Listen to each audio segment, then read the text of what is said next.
Mr. Chair, and firstly, I'd like to incorporate by reference all of Mr. Gaetz's questions. I agree with him totally on where we are. I've been here 17 years, and it's not your fault, but I've seen DEA heads, I've seen FBI directors, I've seen attorney generals sit exactly where you're saying and say governmental gibberish about marijuana. They've done nothing for 17 years and for years before that, and it goes back to the 30s. And the government has messed this up forever, and you need to get ahead of the railroad. You're going to get something from HHS. Biden understands it should be reclassified. He said from 1 to 3, it ought to be classified from 1 to 420. And we ought to just clean it up and get over with it. Fentanyl was Schedule 1 and Schedule 2. It's been Schedule 2 drug for a while, and fentanyl substances have been in Schedule 1 since 2018. But since we changed it, we've had an increase, a 460% increase in fentanyl traffic offenders. For related substances, it's been up 208%. Obviously, changing the rating, the scheduling, and raising it doesn't stop the use. It's popular. There's money to be made. You caught El Chapo, you put him in prison, his sons took over the operation. There are rats that replace the big rats. That happens in the drug trade. You've got to have a better answer. You've got to do something different. This is going to go on until your great-grandchildren are sitting in this chair as DEA head.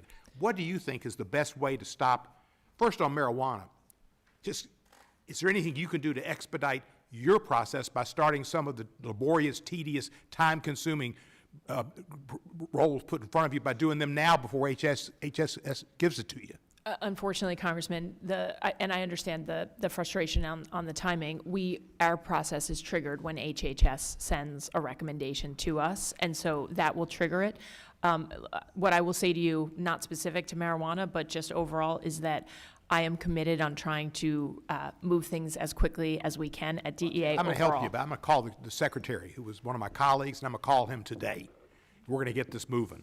Now, tell me on fentanyl, I'd like to stop that too. That's a scourge. The Republicans had a bill. I didn't think it was necessarily the answer. I felt bad not voting for it because I hate what fentanyl has done to so many people and such a killer. You seem to be your main target is going after these two gangs. Well, you're going to have new gangs after that. Is there a better way to do it than just taking out one gang and then letting the new gang come up and be around when your great-grandchild is in your job? So, if I could, Congressman, when I came in, we had a largely high-value target focus, meaning we were focused on El Chapo, who the leaders of those criminal organizations were. That is an important thing to do, but in my assessment over the first months that I was in office, it's not enough for the exact reason you say. We took El Chapo out of Mexico. He's incarcerated for the rest of his life on those charges, and his sons took over and they transformed his criminal business to be fentanyl. And this is harder now than it's ever been because this is chemical drugs. And so the only limit, there are no growing seasons, there is no transportation from Colombia to the US, there is literally just a question of how many chemicals these criminal organizations can get. And then if there's an unlimited amount of chemicals, there's an unlimited amount of fentanyl. So we have transformed the way we work to do the entire criminal network. Starting in China, where the vast majority of precursor chemicals are coming from. We've just charged 4 Chinese chemical companies for the first time ever, 8 Chinese nationals, 2 of whom are in custody. Transporting that to Mexico. We're focused on that transportation work. We do some of that in partnership with other federal partners. In Mexico, we're focused on the people who are mass producing the fentanyl, the chemists, the cooks, the people who run the labs, the security apparatus and the assassins, the people who transport it into the United States, the associates and facilitators who are working in the United States, and then the entire global money laundering arm. So we are focused on the entire network now.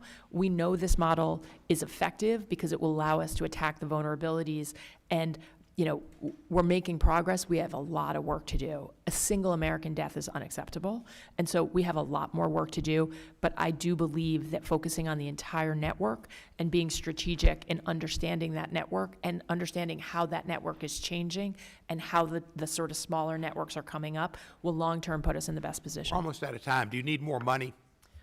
Yes, sir, always. How much more money do you need? Whatever funding we're given, I promise, I commit to you, we will use to save American lives. Thank you.